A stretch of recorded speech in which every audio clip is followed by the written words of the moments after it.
I got a mechanic stethoscope as suggested on the lawnmower forum, and I'm trying to figure out why this thing's making a loud knocking noise. And so here's what I've noted. The knocking sound appears to be coming from this general vicinity. Obviously I don't have any way to listen to the flywheel as it's spinning, but when I put the stethoscope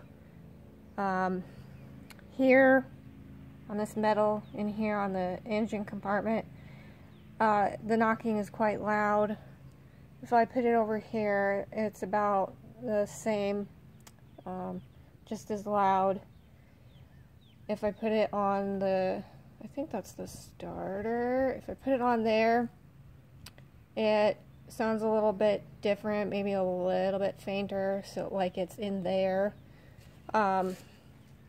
If I put it here, I'm not, or anywhere this way, I'm not hearing it as loud.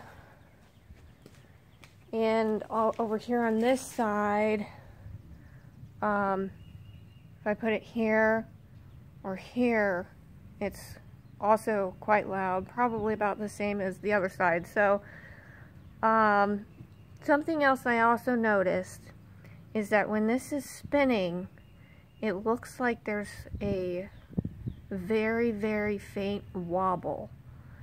And so, like a wobble like this. And it sort of goes in time with the knocking. So I don't know if maybe something's bent, or I'm gonna recheck this, see, make sure that's on tight.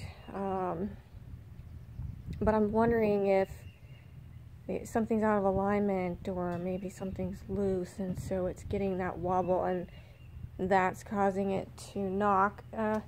I'm just really hoping that nothing is bent or damaged. So we'll see. I'm gonna go ahead and try to start this for you guys and see if you can see the wobble I'm talking about.